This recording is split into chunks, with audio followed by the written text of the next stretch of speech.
Vamos a oír a Escorca porque Rosa nos va a hablar de todo ese proceso a la hora de la petición de perdón y de pedir perdón. El rabino inicia la siguiente intervención hablando del proceso que se desencadena en el momento de la petición de perdón y su concesión. Y repara en el primer paso, el más importante, la necesidad de resarcir el mal que se hizo. O cuando alguien hace una transgresión y ofende a Dios, lo primero que tiene que hacer es dar un sacrificio, poner las manos sobre la cabeza de ese animalito, la manera de rezar de aquel tiempo, y confesar delante de Dios: yo me he equivocado de tal, tal y tal manera. Claro, porque también ahí está el tema de reparar, cómo uno repara el mal que ha hecho. Y luego la cabeza que se le llena también a uno, me imagino que de mucha venganza, mucha ira. Escorca, a la hora de afrontar el reto del perdón, habla de todo un proceso mental que tiene que estar dispuesto a rechazar toda actitud de venganza o de ira desatada. El que perdona, perdonar no significa necesariamente borrar lo que el otro hizo, pero hacer todo un trabajo mental como para no ver en el otro un enemigo, para, llegado el caso, como dice en el 19 del Levítico, no tomar venganza, porque la venganza nace del hecho de no haber perdonado. Muy interesante lo que dice Abraham Escorca. ¿Tú cómo lo ves, Teresa? Yo decía así a media voz, ¿no?, que me pareces eres un valiente y sí, hombre, porque estás de alguna manera saltando sin red, ¿no? No nos gusta reconocer públicamente nuestros pecados ni nuestros errores, y tú además has pasado por la cárcel, ¿no? Quiero decir que la ley te ha condenado, has cumplido una condena, ya no eres delincuente, porque haber cumplido o haber cometido un delito ya está, ya lo hiciste, ¿no? Pero en cualquier caso a mí me pareces un valiente, porque el testimonio que estás dando es de una gran grandeza. Y lo importante es dar la cara, ¿no? Claro, y al hilo de esto, ¿no?, al hilo de lo que decía también el rabino Escorca, de la reparación, tú decías, estoy buscando el perdón de la sociedad. Bueno, en cierto modo la sociedad ya te ha perdonado, pero tú sientes, y esto no es meter el dedo en la llaga, pero me pongo en el lugar de la víctima, ¿no?, porque la relación entre el delito y la pena que se impone, pues hay personas que son el delincuente y la víctima, ¿no? Vamos a hablar así. ¿Tú sientes de alguna manera esa necesidad de reparar de alguna manera el mal que pudiste cometer indirectamente? Porque me imagino que el delito que tú cometiste es pequeñito, es un delito pero es pequeño. Sí, y es así porque desde un principio sentí la necesidad de que, aparte de pagar condena, de retribuir a la sociedad. Y desde allí dentro lo que hice fue un programa de drogas, de llevarlo dentro del centro penitenciario.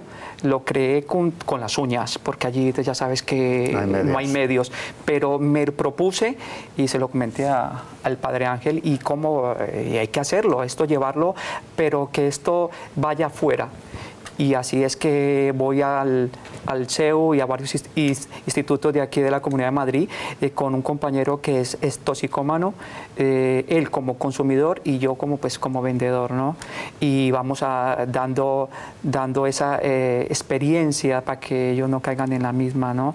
Y diciéndoles que aportamos nosotros un granito de arena con eso, ¿no?, de resarcir el daño ante la sociedad. Y ahí, Ángel, ¿cómo se hace para que Dios entre, como dice el Papa? Además, es que el Papa lo dice de una forma muy clara: cada uno de nosotros podemos cometer cualquier historia, y es verdad, o sea, que nosotros no nos consideramos gente aparte, están por una parte unos y otros, no, pero ¿cómo podemos rehabilitar integralmente a una persona que es natural y sobrenaturalmente? O sea, tanto desde un punto de vista intelectual, psicológico, el corazón, como su vuelta a Dios, su recuperación de la serenidad interior.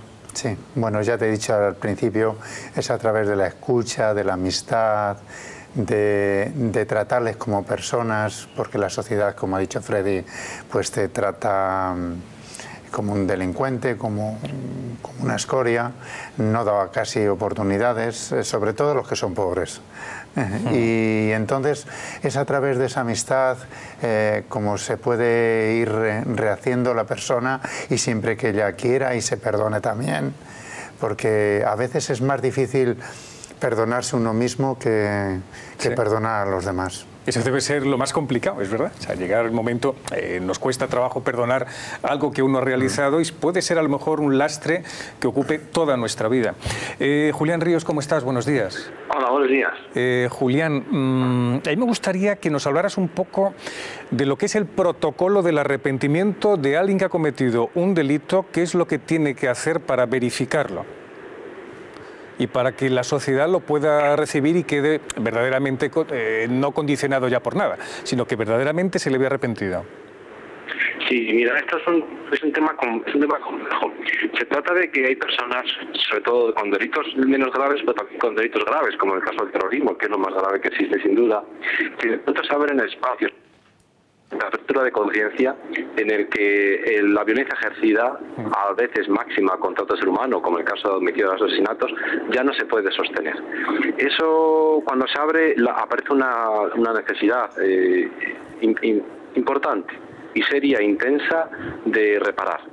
Cuando alguien ha entrado en situación de conciencia, que es por fruto de un desarrollo vital, experiencial en la cárcel o fuera de ella, no cabe duda que se sabe que está en ese espacio por la necesidad de reparar, la honestidad de ser capaz de ponerse a escuchar con empatía y honestidad a la víctima, la narración de su sufrimiento y las preguntas que necesite saber para descubrir la verdad de lo que realmente ocurrió, que es lo que la víctima necesita. Julián, ¿conoces algún caso de estos que verdaderamente hayan ido a la víctima o los familiares de la víctima, esta persona que ha pedido el perdón y ha escuchado todo el dolor, etcétera? Sí, o sea que mira, en delitos comunes muchos por las experiencias que hay de mediación penal antes del juicio, y en los delitos de personas que han cometido por terrorismo, 16 encuentros entre víctimas y personas que cometieron delitos de terrorismo, de asesinato de familiares, de detenciones ilegales, etcétera. Esos son como pequeños milagros, además, porque debe ser maravilloso escuchar cómo una persona se pone de rodillas delante de otra, ¿no? Sí, pero no se trata de ponerse de rodillas. Yo creo que la dignidad está por encima de ponerse de rodillas. El valor está en ser capaz de escuchar la narración de sufrimiento de la víctima, devolver la cualidad de víctima, porque un día se la cosificó para poder asesinar o poder robar, ser capaz de con honestidad contestar todas las dudas para reconocer el derecho a la verdad, que va a calmar a quien es víctima, y ser capaz de sentirse humanizado también por la víctima. Todo este proceso de trabajo y reflexión personal vinculado al encuentro con la víctima permite liberar a uno del papel de víctima, que siempre es encorsetador y es muy negativo y muy violento, y permite a la otra persona pasar de la culpa a la responsabilidad. Y cuando una persona que ha delinquido, aunque sean delitos muy graves, pasa a la responsabilidad, de pronto la dignidad reaparece. Por lo tanto, no es tanto ponerse de rodillas, sino un encuentro sincero, duro, pero intensamente emocional, donde uno es capaz de reconocer el daño que ha cometido. Claro. Julián, gracias por lo que nos has contado y además ha servido para aquí en la mesa mucha gente, pues muchos de los que estemos apuntando. Gracias, un abrazo fuerte. Un abrazo. Gracias. Teresa.